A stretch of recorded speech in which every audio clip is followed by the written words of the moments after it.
The fluorescent lights of the Zenith Tech headquarters hummed with a sterile, unforgiving energy, a sound David knew as well as the rhythm of his own breathing. If you believe in kindness, second chances, and the power of small moments to change lives, please like, comment, share, and subscribe to Kindness True Stories. Also, tell us in the comments where in the world are you watching from. As the night shift janitor, he moved through the gleaming, empty corridors like a ghost, his mop whispering against the marble floors, his vacuum a low drone in the cavernous silence. His world was one of empty coffee cups, discarded printer paper, and the faint scent of lemon-scented disinfectant. His real world, the one that gave meaning to the silent, lonely hours, was waiting for him at home.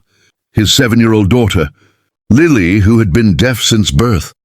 The extra night shifts at Zenith Tech were for her, for the speech therapy, the specialized schooling, the cochlear implant surgery they were desperately saving for. He was nearly there. Just a few more months of polishing the glass towers of the indifferent corporate giant. His mind was on Lily, on the new sign they'd practiced that morning for Butterfly.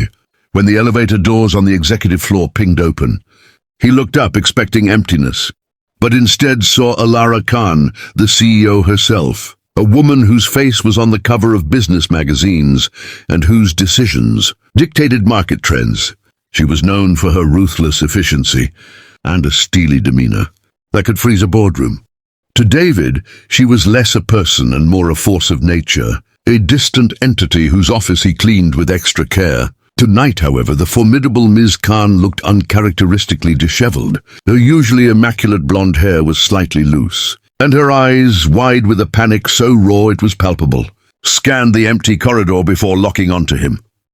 David instinctively dropped his gaze, focusing on a scuff mark on the floor, hoping to become invisible. But she strode towards him, her heels clicking a frantic staccato. He braced for a reprimand. Perhaps he'd left a streak on a window, or his cart was improperly placed. Instead, she stopped right in front of him. He mumbled, "Ma'am is everything," but she didn't let him finish. Her hands, usually holding a smartphone or a tablet, flew up into the air, and they began to move. David's blood ran cold, then hot. She was signing, but it was a chaotic, desperate jumble. Her motions were frantic, ungrammatical, a crude mimicry of the beautiful language he shared with his daughter. She jabbed a finger towards herself, then made a clumsy, mangled sign for father, followed by a series of gestures that seemed to imply call and help. In his world, a world where he fought daily for Lily's dignity and struggled against the pitying glances of those who didn't understand. This felt like a grotesque mockery. This billionaire CEO in her ivory tower was clumsily appropriating the sacred tool of his daughter, his connection to the world, probably as some sort of twisted joke or a team-building exercise gone wrong. A white-hot anger, fueled by years of silent struggles and sleepless nights, erupted within him. His face, usually a mask of polite neutrality, hardened. "Is this funny to you?" he said, his voice low and shaking. "You think this is a game? That's my daughter's language." Alara's eyes widened further, filled with confusion and escalating terror. She shook her head violently and repeated the jagged signs, more insistently now, pointing at her throat and then making the father sign again. But David saw only disrespect. The pressure of the last payment for Lily's surgery, the exhaustion of double shifts, the memory of kids at the park mimicking signs to tease Lily. It all coalesced into a single, furious moment.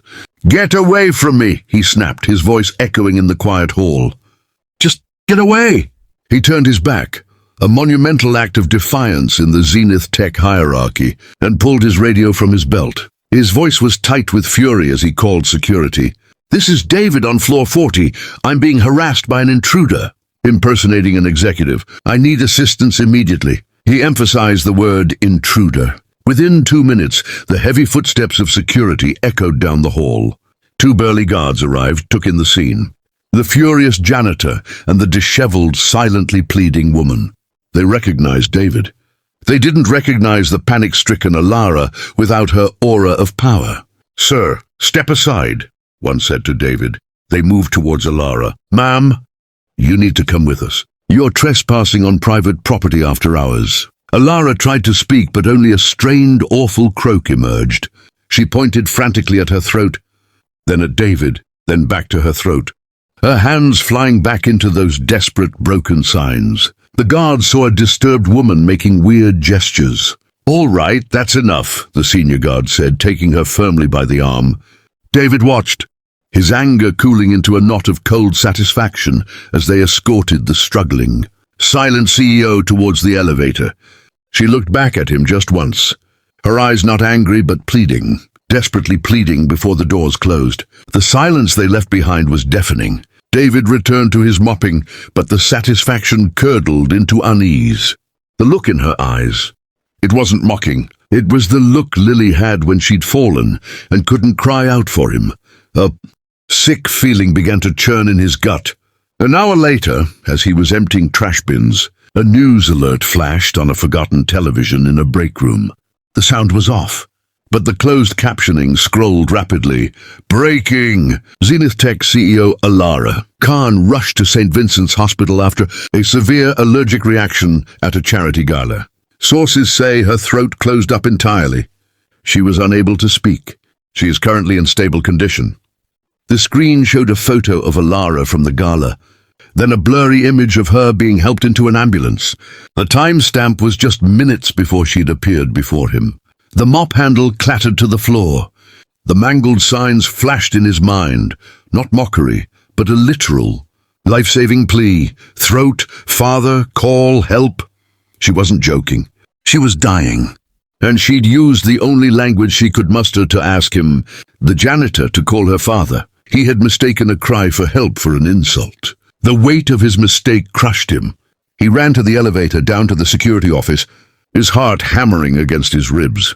The next day, laden with a bouquet of flowers and a card, David stood outside Alara Khan's private hospital room, his uniform freshly washed, his hands trembling. He knocked softly. A voice, still hoarse but clear, said, "Come in." She was propped up on pillows, looking pale but regal once more. Her eyes met his, and he saw no anger, only a deep, weary curiosity. "Ms. Khan," he began, his voice breaking, I don't expect you to forgive me. I misunderstood. I thought, my daughter is deaf. Sign language it's everything to us. And when I saw you, I thought you were making fun of it. I didn't know." He held out the flowers, a pitiful offering for his colossal error. Alara studied him for a long moment. She picked up a notepad beside her and wrote in elegant script, her voice still too raw for prolonged speech.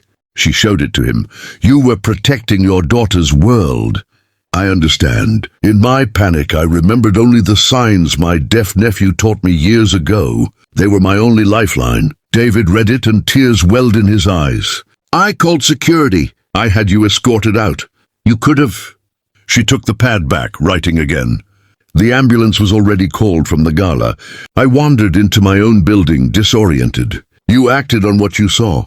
But tell me about your daughter, about the signs you thought I was mocking." And so, in that sunlit room, the CEO and the janitor talked. Or rather, she wrote, and he spoke. He spoke of Lily, of her brilliance, her laughter, the cost of her surgery.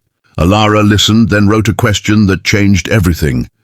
"How much more do you need for the surgery?" A week later, a full scholarship to the best deaf school in the state was arranged for Lily.